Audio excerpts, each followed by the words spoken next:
एक हिंदू पिता ने अपने नौजवान बेटे की मौत के बाद अपनी जमीन मुसलमानों को कब्रिस्तान के लिए दान देने का फैसला किया।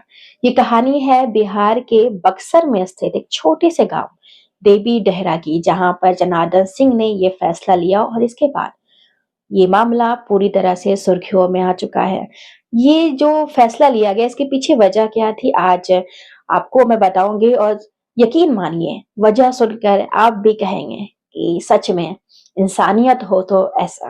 और कुछ ना कुछ आपको सीखने को जरूर मिलेगा।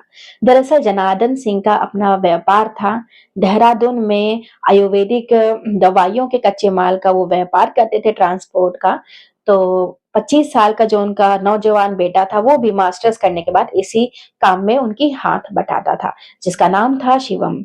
एक दिन शिवम की सड़क हादसे में मौत हो जाती है। जब उनके पिता अपने नौजवान बेटे की अस्थियां लेकर मणिकर्णिका घाट पहुंचते हैं विसर्जन के लिए, तो उनके मन में एक अजीब सी खलन थी। दरअसल उनके जो बेटे थे, जिनकी मौत हो गई थी, उसको जानवरों से, सभी जाति ही, चाहे वो हिंदू हो चाहे मुस्लिम हो, सभी धर्मों से उनको लगाव था। ऐसे में उनके पिता को ये रियलाइज हुआ कि हर किसी को, चाहे वो किसी भी धर्म का हो, किसी भी जाति का हो, उसे इस दुनिया से अच्छे तरीके से विदा लेने का अधिकार है। ऐसे में उन्होंने ये फैसला लिया कि मैं मुसलमानों को कब्रिस्तान के लिए जमीन दूंगा अपने बेटे के नाम पे। और जिसके बाद उन्होंने देखा कि उनके गाँव के पास वाले जो इलाके थे जहाँ मुस्लिम परिवार रहता था, उनके पास कब्रिस्तान नहीं था। जिसके बाद उन्होंने अपनी जो 1 बीघा ज़मीन थी, वो कब्रिस्तान के लिए दान में देने का फैसला किया। हालाँकि इसके आगे के प्रोसेस अभी बाकी हैं, जैसे कि कमिटी बनाना। जनार्दन सिंह ने बताया कि कमेटी में भी कुछ हिंदू सदस्य होंगे, मुसलमान सदस्य भी होंगे।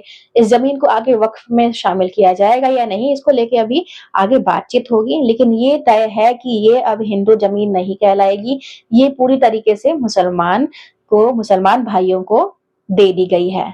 बता दें आपको कि इस कहानी को सुनकर आपको भी ये रियलाइज़ हुआ होगा कि जहाँ एक तरफ हिंदू मुसलमानों को लेकर भारत में पॉलिटिक्स की जाती है, लेकिन कुछ ऐसे लोग भी हैं जो पूरे समाज के लिए एक संदेश बनते हैं कि हिंदू हो चाहे मुस्लिम हो, सभी एक बराबर हैं, आपस में भाईचारा होना चाहिए। आपको इस स्टोरी से क्या सीखने को मिला और आपको ये स्टोरी कैसी लगी? प्लीज़ हमें कमेंट बॉक्स में ज़रूर बताएँ।